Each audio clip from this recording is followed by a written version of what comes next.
할렐루야. 반갑습니다, 성도 여러분. 오늘도 하나님의 말씀을 사모하시는 저와 여러분들에게 말씀의 은혜로 충만하게 더하시는 복된 날 되시기를 주님의 이름으로 축복합니다. 오늘 우리가 함께 묵상하는 하나님의 말씀은 역대상 5장 1절부터 6장 81절까지 5장과 6장 전체가 되겠습니다. 5장에서는 요단 동편 땅을 기업으로 얻은 루벤 지파, 갓 지파, 그리고 므낫세 지파의 반의 후손들과 그들이 차지한 땅을 소개하고 있고, 6장에서는 레위의 후손들과 그들의 거주지를 소개하고 있습니다. 5장 1절부터 10절은 루벤 지파의 후손들을 말합니다. 이때 역대기 기자는 루벤이 야곱의 장자이지만 그의 아버지의 침상을 더럽혔다고 말합니다. 이 사건은 창세기 35장 22절에 기록되어 있는데, 루벤이 아버지 야곱의 첩 빌하를 범하는 죄를 저질렀고 야곱이 그 사실을 알게 된 그 사건을 말합니다. 오늘의 성경은 이 사건으로 인해 장자의 명분이 루벤에게서 박탈됐다고 말합니다. 루벤에게서 박탈된 장자권은 당연하게도 장차 다윗 왕을 배출할 유다에게 주어지는 것이 옳은 것처럼 보입니다. 그런데 야곱은 나중에 이집트에서 요셉을 만나고 요셉의 두 아들 에브라임과 므낫세를 축복하면서 창세기 48장 16절에서 이들로 내 이름과 내 조상 아브라함과 이삭의 이름으로 칭하게 하시오며 이들이 세상에서 번식되게 하시기를 원하나이다 라고 축복합니다. 즉 자신의 아들로 삼겠다는 것입니다. 이로써 요셉은 비록 야곱의 11번째 아들이었지만 아버지에게서 유산을 상속받을 때 다른 형제들보다 많은 두 몫을 받게 됩니다. 두 몫을 받게 되는 것은 장자의 권리이지요. 그러니 장자권이 유다가 아니라 요셉에게 주어진 것을 알 수 있습니다. 장차 레위 지파가 하나님을 섬기는 지파로 지명되면서 레위 지파를 대신하여 에브라임과 므낫세 지파가 레위 지파를 대신해서 이스라엘의 12지파의 이름을 올리게 되지요. 장자권의 특권 때문에 이렇게 된 것입니다. 장자의 권리는 간단하게는 두 몫의 유산을 받는 특권이었지만 이스라엘에서 장자권은 언약의 계승자로서의 복을 이어받는 매우 독특한 지위를 상징하기도 합니다. 그렇기 때문에 장자권은 경건한 아들에게 이어지는 것이 가장 바람직했겠지요.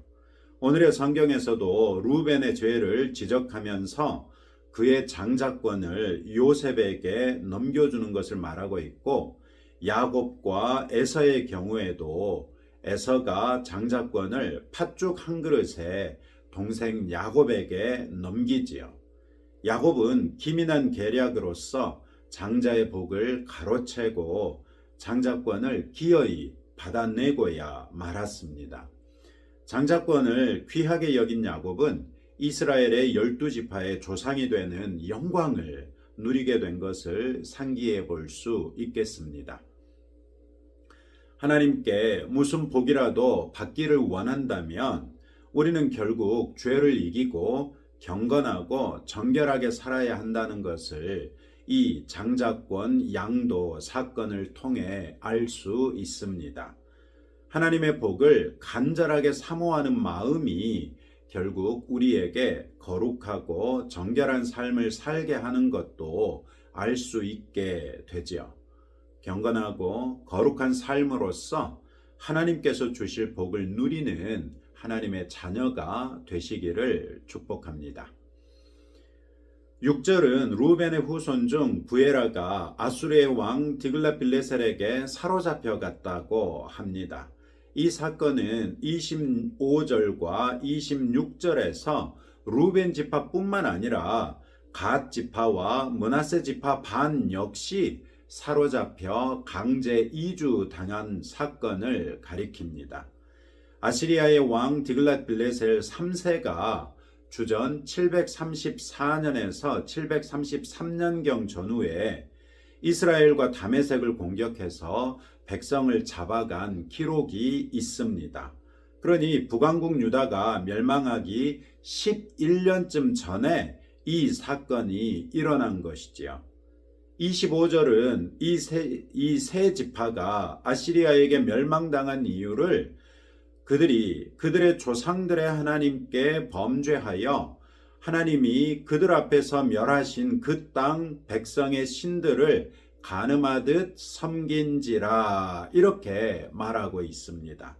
즉 우상 숭배로 인해 요단 서편의 남북 왕국보다도 먼저 멸망당했다는 것입니다. 이것은 하나님께서 결코 죄를 용납하지 않으신다는 것을 우리에게 가르쳐 줍니다. 거룩하신 하나님의 면전에서 어떻게 죄가 설 수 있겠습니까? 하나님께서는 우리의 삶을 감찰하시고 또 다 아시지요. 그렇기 때문에 우리의 죄가 하나님 앞에 설 수 없는 것입니다.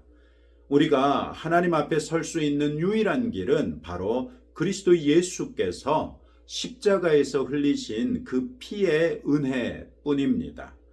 그 밖에는 아무것도 없습니다.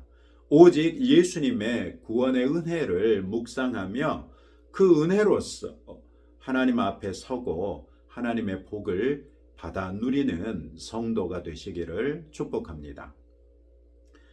11절부터 17절은 갓 지파의 후손들을 나열하는데 17절에 보시면 갓 지파는 유다 왕 요담 때와 이스라엘 왕 여로보암 때 족보에 기록된 것에서 멈춥니다. 그런데 시대를 가늠해 보면 북왕국 이스라엘의 여로보암 2세가 왕위에 있었던 때는 주전 793년부터 753년까지이고요. 남왕국 유다의 요담 왕이 재위했던 기간은 주전 747년부터 731년까지입니다. 그러니까 이 11절부터 17절까지의 말씀, 특별히 17절의 말씀을 보면 마치 유다 왕 요담이 이스라엘 왕 여로보암 때 동시대의 왕이었던 것처럼 이해되기 쉬운데, 그러나 두 왕의 재위 기간을 비교해 보면 북왕국 여로보암 2세가 더 먼저 세대이고 그가 죽은 이후에야 비로소 요담이 남왕국 유다의 요담 왕이 왕위에 올랐다는 것입니다. 그렇다면 이 기록은 17절의 기록은 이 두 왕의 중첩된 기간 중에 기록된 족보가 아니라 여로보암 2세 때 기록되었던 족보와 요담 왕 때 기록된 족보에서 이 사람들의 이름을 확인할 수 있었던 것으로 보는 것이 좋다는 것이죠. 즉 요담 왕 이후에는 갓 지파의 족보가 더 이상 기록되지 않았다는 말이고, 이는 앞에서 말했던 것과 같이 주전 733년 전후 아시리아의 요단 동편 세 지파가 멸망했기 때문이라는 것을 알 수 있습니다. 한편 18절부터 22절에서는 요단 동편의 두 지파 반 백성이 44,760명의 군대로 하갈 사람과 여두루와 나비스와 노답과의 전투에서 대승을 거둔 사건을 기록하고 있습니다. 이 두 지파 반의 이스라엘 백성은 전투에 임할 때 하나님께 의뢰하고 부르짖음으로 하나님이 그들에게 응답하셨음이라, 이렇게 20절에서 증거하고 있습니다. 그 결과로 이들은 낙타 5만 마리, 양 25만 마리, 나귀 2천 마리를 노력하고 적군 10만 명을 사로잡았습니다. 또 죽인 적군도 엄청나게 많았습니다.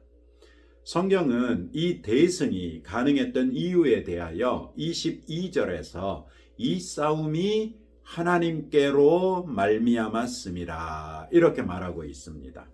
즉 그 여러 왕들의 연합군을 요단 동편의 두 지파 반이 함께 합력해서 무찔렀던 것이 하나님께서 일으키신 전쟁이었고 그 두 지파 반이 하나님께 기도하고 하나님께서는 응답해 주심으로써 대승을 거두고 엄청난 노량물을 탈취할 수 있었다는 것입니다. 어제 살폈던 야베스의 기도와 마찬가지로 이 사건은 바벨론 포로에서 돌아와 이스라엘 공동체를 재건해야 했던 이스라엘 백성에게는 큰 용기를 주는 한편 여호와 신앙의 실제적인 유익을 깨닫게 하는 효과가 있었을 것입니다. 4만 5천 명도 안 되는 군사로 전투에 임해서 수많은 적군을 죽이고 무려 자기들보다 배 이상 많은 10만 명의 적군을 사로잡았습니다. 노획한 가축만 해도 도합 무려 30만 2천 마리나 됐으니 일상적으로 생각해 보면 도무지 있을 수 없는 승리였습니다. 그러니 이 승리는 하나님의 은혜일 수밖에 없었던 것이죠. 때로 우리 앞에 일상적으로는 불가능한 과제가 주어질 수 있습니다. 그러나 하나님께서 원하시면 얼마든지 우리를 도우시고 또 우리를 대신하여 일하심으로써 불가능한 일을 가능케 하실 수 있는 분이 우리의 하나님이시죠. 문제는 우리가 그런 하나님의 능력을 믿을 수 있는가 하는 것입니다. 하나님의 능력을 믿는 사람은 하나님을 의지할 것입니다. 하나님께 의지하는 사람은 그 믿음 때문에 하나님께서 어떤 일을 이루시는지를 경험할 수 있게 됩니다. 믿음은 우리에게 불가능한 일이라도 하나님께는 이루지 못할 일이 없다는 것을 믿는 것이 믿음입니다. 이처럼 믿음은 우리에게 뜬구름 잡는 것이 아니라 너무나도 생생한 일상적인 일이 될 수 있다는 것을 아시기 바랍니다. 믿음으로 하루하루를 살아가십시다. 포기하기 전에 하나님께 아뢰고 하나님의 도움을 구하는 성도가 되십시다. 6장은 무려 81절을 할애하여 레위지파의 후손들을 소개하고 있습니다. 레위지파를 소개하는데 이렇게 길게 소개하는 것은 그만큼 이스라엘 공동체의 재건에 레위인의 역할이 중요하다는 것을 말해주지요. 이스라엘 공동체는 여호와 하나님의 언약 백성 공동체이며 그렇기 때문에 레위인의 역할이 매우 중요합니다. 레위인들은 제사장뿐만이 아니라 찬양대로도 또 성전 봉사자로도 헌신했었습니다. 이들이 없고서는 하나님께 제사를 드릴 수 없었고 제사장이 아닌 왕이 드렸던 제사 때문에 하나님께서는 사울 왕을 버리시기까지 하셨습니다. 즉 그만큼 제사장을 통해 드리는 온전한 제사를 하나님께서는 원하셨던 것이지요. 6장 1절부터 15절은 레위 자손들 중에 제사장 가문을 소개합니다. 10절에서 솔로몬이 성전을 세운 때 대제사장으로 봉직했던 사람이 아사랴라는 것을 알 수 있으며 역대기 기자는 아사랴를 중심으로 성전 건축 이전에 12대, 12대에 걸친 제사장을 소개하고 있고 성전 건축 이후에도 즉 아사랴 이후에도 12대에 걸친 제사장들을 소개하고 있습니다. 그런 다음 여호사닥이 제사장으로 봉직할 때 느부갓네살에게 유다가 멸망했다는 것을 말하지요. 즉 12대 만에 성전이 건축됐고 또 다른 12대 만에 성전이 회파됐던 것입니다. 그러나 우리가 알다시피 성전이 회파된 것이 여호와 신앙의 단절을 의미하는 것은 아니었습니다. 성전이 있을 때나 없을 때나 제사장들은 있었고 백성은 비록 성전이 회파되고 바벨론으로 끌려갔어도 그곳에서도 여전히 다니엘처럼 예루살렘 방향을 향하여 기도함으로써 여호와 신앙을 유지할 수 있었던 것이죠. 그리고 그들은 마침내 예루살렘으로 돌아왔을 때 성전을 재건했고 율법을 회복했으며 여호와께 제사드렸던 것도 회복할 수 있었습니다. 즉 여호와 하나님에 대한 신앙을 지킴으로써 사정이 개선됐을 때 얼마든지 제사를 다시 드릴 수 있었던 것입니다.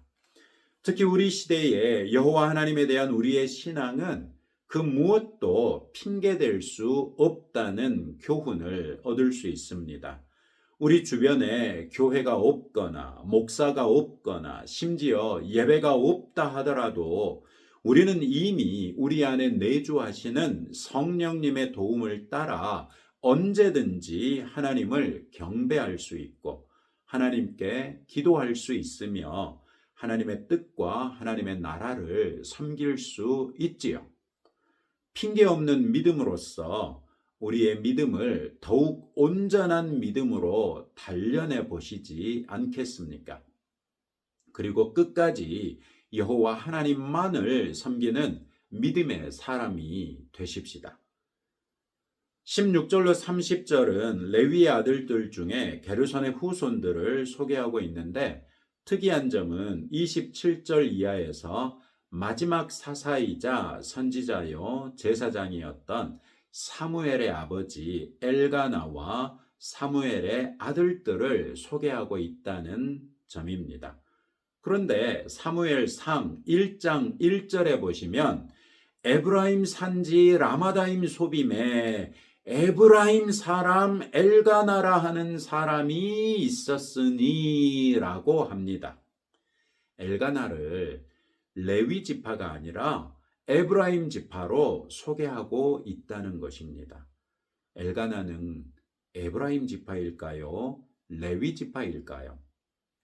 우리는 두 가지 답을 생각해 볼 수 있습니다. 첫째는 엘가나가 사실은 레위 지파였는데 사사시대 때 여호와 신앙이 무너지면서 레위인으로서는 생계를 유지할 수 없었기 때문에 에브라임 지파에 속한 라마다임 소빔으로 이주하여 그곳에 정착했다 하는 것이고요.